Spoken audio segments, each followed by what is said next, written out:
हरे कृष्ण। षष्ठम स्कंद के प्रारंभ में परीक्षित महाराज शुकदेव गोस्वामी का एक बहुत सुंदर प्रश्न पूछते हैं, क्योंकि पंचम स्कंद के अंत में उन्होंने वर्णन सुना है भयानक भयानक नरक लोगों का, और ये सुनते हुए वे पूछते हैं कि हे शुकदेव, हे ब्राह्मण, इस प्रकार से तो कलयुग में किसी भी जीव का उद्धार नहीं हो सकता है, क्योंकि ऐसा वर्णन कलयुग का या फिर नरकों का जो किया आपने, तो प्रत्येक व्यक्ति को नरक जाना ही होगा। तब शुकदेव गोस्वामी उनको बताते हैं कि हाँ, ये निश्चित है कि कर्म को भोगने के लिए नरकवास ये प्राप्त होगा, लेकिन इन कर्मों का प्रायश्चित्त भी दिया गया है। अगर इन प्रायश्चित्त को कोई करेगा तो वो कर्म के चक्र से दूर भाग सकता है। परंतु परीक्षित महाराज पूछते हैं कि कर्म से कर्म को कैसे काटा जाए, क्योंकि जिस प्रायश्चित्त को आप करोगे, प्रायश्चित्त रूपी भी तो वो कर्म ही है, तो एक कर्म से दूसरा कर्म कैसे कटेगा? दूसरे कर्म को काटने के लिए या फिर मूल कर्म को काटने के लिए और एक कर्म करना, यानी जो कर्म किया है उसका फल भी तो लागू होगा।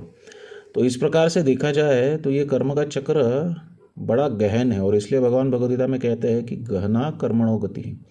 कर्म की गति बहुत गहन है, इसको समझ पाना, इसको समझकर उसके ऊपर कोई उपाय करना, ये बहुत मुश्किल कार्य है।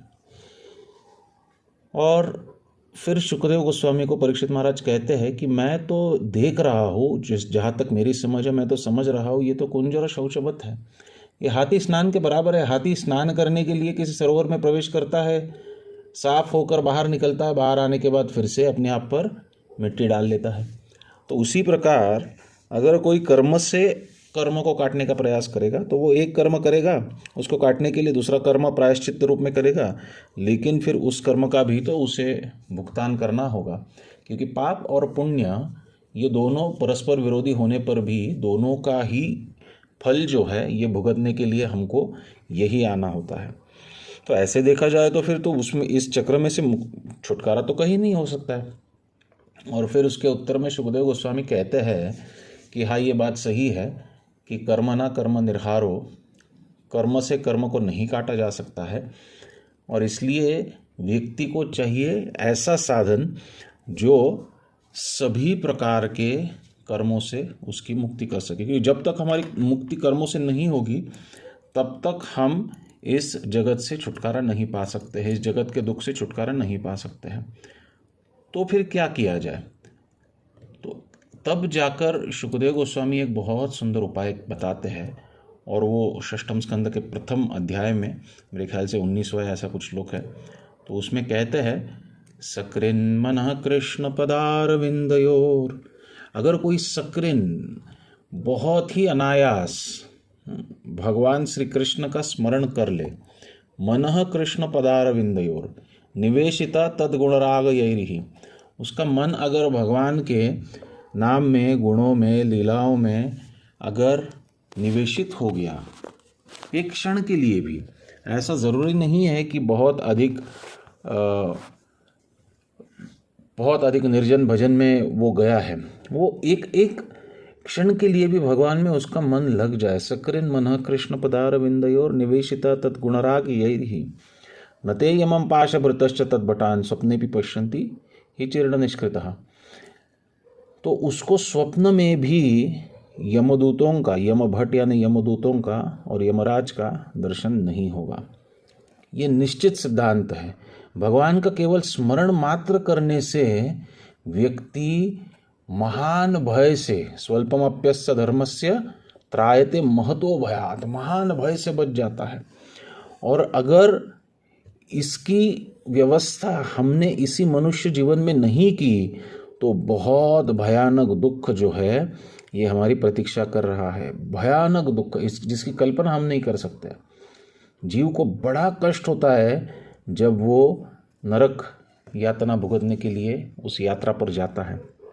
तो इसलिए ये परम आवश्यक है कि इस कर्म की गति को समझा जाए, कर्म की गति को समझकर कर्म की गति को नष्ट करने के लिए उपाय किया जाए, और वो उपाय केवल और केवल भगवत भजन से ही निकलता है, और अन्य कोई मार्ग नहीं है। हरेर नाम हरेर नाम हरेर नाम एव केवलम कलौ नास्त्येव नास्त्येव नास्त्येव, इसको समझना चाहिए। नास्त्येव नास्त्येव न अस्त्येव, और कोई मार्ग नहीं है। आप चाहे कुछ भी कर लो, आप बड़ा बड़ा दान कर लो, बड़ी तपस्या कर लो, बड़े बड़े याग यज्ञ कर्म कर लो, हॉस्पिटल खुलवाओ, स्कूल खुलवाओ, और जो कुछ करना है वो करो, लेकिन जन्म मृत्यु के चक्र से छुटकारा प्राप्त कराने के लिए ये कोई भी कार्य आपको मदद नहीं करेगा। महान भय से छुटकारा प्राप्त करने के लिए ये कोई भी कार्य आपको मदद नहीं करने वाला है। ये जो पुण्य हम करते हैं इससे क्या होता है, तो पुण्य से हमें स्वर्ग की प्राप्ति होती है। अब जब पुण्य से स्वर्ग की प्राप्ति होती है और स्वर्ग को हम प्राप्त कर लिए तो स्वर्ग में जाकर सुख भुगतेंगे तो पुण्य क्षीण होगा, पुण्य क्षीण होगा तो फिर से मर्त्यलोक आना पड़ेगा। इसका मतलब पुण्य करके भी हमें इस भौतिक जगत से छुटकारा कभी प्राप्त नहीं होने वाला है। अब पुण्य करना चाहिए कि नहीं करना चाहिए, तो इसलिए पुण्य वास्तविक क्या है? पुण्य है पुण्य श्रवण कीर्तनम। वास्तविक पुण्य है भगवान के कथा का श्रवण और कीर्तन, भगवान के नाम का श्रवण और कीर्तन। इसमें जो व्यक्ति जुड़ जाए वो सभी प्रकार के महान पुण्यों को अर्जित कर देता है, और कोई पुण्य करने की वास्तविक आवश्यकता नहीं है। ना किसी देवी देवता के प्रति कोई बहुत बड़ा अनुष्ठान करने की आवश्यकता है, ना किसी कर्मकांड में फंसने की आवश्यकता है, क्योंकि वेद तो कर्मकांडों से भरे हुए हैं। ये और इतने मनमोहक है ये कि आप उसको अगर समझोगे कि किस अनुष्ठान से क्या क्या प्राप्त होता है, तो जीव तुरंत उसकी तरफ आकर्षित हो जाता है, क्योंकि सब भौतिक स्तर पर है, मन तुरंत आकर्षित हो जाएगा। परंतु भगवत भजन का जो वर्णन किया गया है वो इतनी प्रचुर मात्रा में नहीं किया गया है जितनी प्रचुर मात्रा में वेदों में कर्मकांड का वर्णन किया गया है, क्योंकि ये सार वस्तु है। सार वस्तु का वर्णन आपको हर जगह प्राप्त नहीं होगा। सार वस्तु का वर्णन जो है ये आपको बहुत संक्षिप्त में और बहुत कॉन्सेंट्रेटेड पद्धति से प्राप्त होगा। तो शुकदेव गोस्वामी श्रीमद् भागवत में भगवत भजन के इस महात्म्य का जगह जगह पर वर्णन किए हैं। भगवत कथा के श्रवण कीर्तन के महात्म्य का, भगवान नाम के श्रवण कीर्तन के महात्म्य का स्थान स्थान पर वर्णन किए हैं। इसको नज़रअंदाज करके हम ये नहीं कह सकते कि हमको आध्यात्मिक प्रगति करनी है।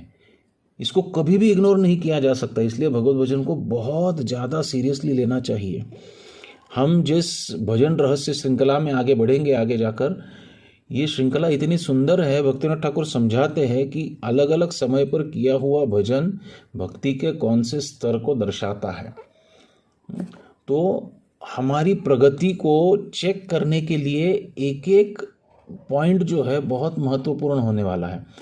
इस भजन के तत्वों को समझना चाहिए, इस नाम जप के तत्वों को समझना चाहिए, नाम संकीर्तन के तत्वों को समझना चाहिए।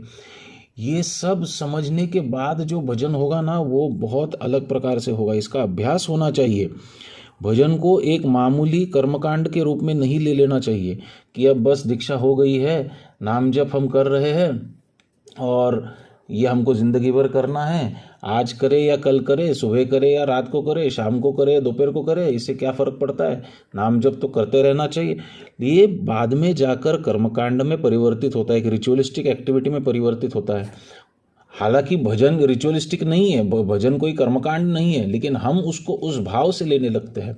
और इससे बचने के लिए बारंबार बारंबार बारंबार इसके महात्म्य को श्रवण करना चाहिए। क्या है श्रीमद् भागवत वास्तविक? श्रीमद् भागवत आपको घुमा फिरा के वहीं पर लाकर छोड़ देता है। अलग अलग कथाओं के माध्यम से, अलग अलग उदाहरण के माध्यम से, अलग अलग वक्ताओं के मुख से आपको यही सिद्धांत पर लाके छोड़ देता है कि भगवत भजन के सिवाय और कोई कोई कोई मार्ग नहीं है। कलौ नास्त्येव नास्त्येव नास्त्येव गतिरन्यथा। हरे कृष्ण।